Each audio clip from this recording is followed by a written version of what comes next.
কয়েকদিন আগে আমাকে বলছিলেন যে উনি ভাত খান না, রুটিও খান না। আপনিও তো ভাত রুটি প্রায় 40 বছর খাচ্ছেন।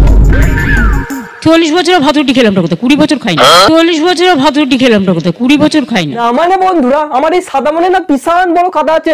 ও দিদি, আপনি 20টা বছর ভাত রুটি খেতেন না, তাহলে দিদি ওই 20টা বছর আপনি খেতেনটা কি? হ্যাঁ, সাধারণ আমরা যদি ভাই এক সপ্তাহ যদি কিছু না খেয়ে থাকে আমাদের শরীর খারাপ পড়ে যায়। আর আপনি 20টা বছর ভাত রুটি খেয়েছিলেন না, আপনি কি খেতেন? টাকা, বালি, ইট, ঘর, এ সমস্ত খেতেন নাকি? আসলে এরকম ভণ্ড আপনি সব জায়গাতে পাবেন, রাজনৈতিকভাবে আমি বলছি। ভোট আসছে তাই তো দাদু আসছে আবার বঙ্গে, টাকলা মোটা অমিত ব্রাদার আসছে যে তার সঙ্গে। না না, সিরিয়াসলি বলছি, অমিত তার সঙ্গে আসবে কিনা এটা আমি বলতে পারবো না, কিন্তু ভোট আসছে তাই দাদু আসছে। ইলেকশন ইজ ইকুয়ালস টু দাদু, দাদু ইজ ইকুয়ালস টু ইলেকশন। আমাগো ভাটাংশু কাকা বলে কি? হ্যাঁ, ইনি ভাই একদম ক্যালকুলেশনে তো একদম মা মাসে পুরো এক করে রেখে দিয়েছেন। এই জন্য আপনি 70,000 ভোটে হেরেছিলেন, ঠিক আছে?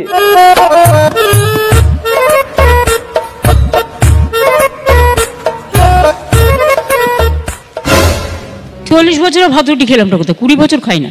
20 বছর খাই না। ও দিদি, আপনি বলছেন কি মাইডি? হ্যাঁ, আপনি 20 বছর ভাত রুটি খান না? এই তো দিদি এই ভিডিওতে দেখলাম আপনি ট্যাংরা মাছ দিয়ে দিব্যি ভাত খাচ্ছেন।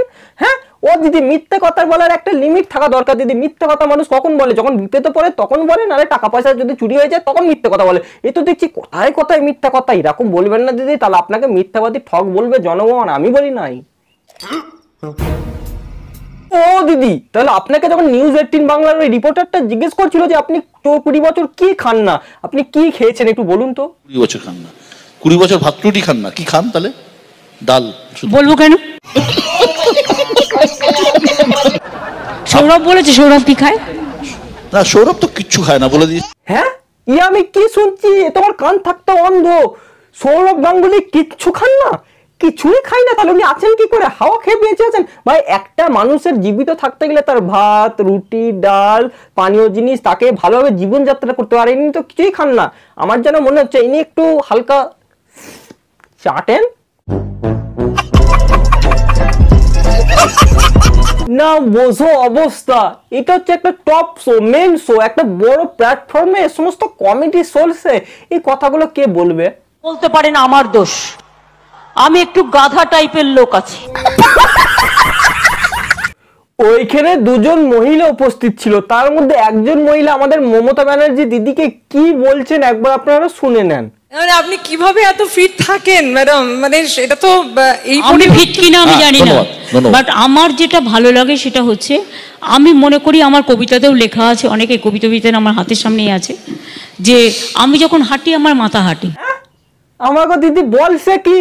আমাকে দিদি যখন হাঁটে তার মাথা হাঁটে। আমি একটা কথা বুঝতে পারছি না, এই আমরা যখন হাঁটি আমাদের হাঁটু হাঁটে, আমাদের পা হাঁটে, আর দিদির মাথা হাঁটে। আমি একটা কথা বুঝতে পেরেছি, দিদির মাথা তো হাঁটুতে রূপান্তরিত হয়ে গেছে, তাই ওই জন্য হাঁটু হাঁটছে, মাথা হাঁটছে, কথাটা একই। যখন হাঁটি আমার মাথা হাঁটে। আমি একটু গাধা টাইপের লোক আছি। আর আমি যদি না হাঁটি আমার একটু ইরিটেশন হয়। হাঁটলে আমার মনটা শান্ত থাকে, আমার হৃদয়ের দরজাটা খোলা থাকে। হাঁটলে আমি পরিশ্রম বেশি করতে পারি, হাঁটলে আমি কি বলবো, অনেক বেশি মনে রাখ। আমাগো দিদি কিন্তু একদম হক কথা বলছে, একদম হক কথা বলছে। হ্যাঁ দিদি, ঠিকই তো। সকালবেলা হাঁটা চলা করলে মন ভালো থাকে, জান ভালো থাকে, মাথা ভালো থাকে, একদম শরীর ফুরফুর ফুরফুর অবস্থায় থাকে। যাদের কোলেস্টেরলের অভাব তাদেরকে তো হাঁটা চলা করতেই হবে। তা দিদি, আপনাকে একটা কথা বলছি, আপনি যখন হাঁটবেন প্লিজ আমাকে একটু বলবেন। আপনার মনে যখন দরজাটা খুলে যাবে আমি আপনার পার্টিতে জয়েন করে নেবো। আর পয়সাই পয়সা।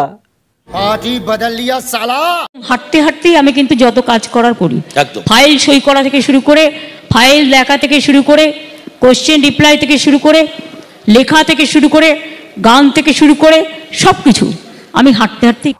ও দিদি, আপনি বলছেন কি মাইরি? আমার মাথার উপর দিয়ে তো সব চলে আসছে। আপনি যখন হাঁটা চলা করেন আপনি সব কাজ করেন, সব সব মানে একদম এ টু জেড যে সমস্ত কাজ আছে আপনি সব কাজ করেন। তাই বলি দিদি, আপনার কেন মনের দরজা সবসময় খোলা, মাথা কেন ঘুরে সবসময় এমনি হাঁটতে গেলে? এবার বুঝেছি। সমাজে শিক্ষকদের স্থান অন্যরকম। মমতা বন্দ্যোপাধ্যায়কে কথা বলার সময় বারবার একটা শব্দ ব্যবহার করেছেন, সসম্মানে তারা ফিরে যায়। আমাগো ভাটাংশু কাকাই বলছে কি, ইনার মাথা পুরো একদম খারাপ হয়ে গেছে। ইনি একটু চাঁদতে চাঁদতে চাঁদতে মাথা পুরোই খারাপ হয়ে গেছে। ইনার কথা না ধরে আমাদের চ্যানেলটিকে সাবস্ক্রাইব করে ভিডিওটি কমেন্ট করুন যে আপনার কোন পার্টটি সব থেকে ভালো লেগেছে।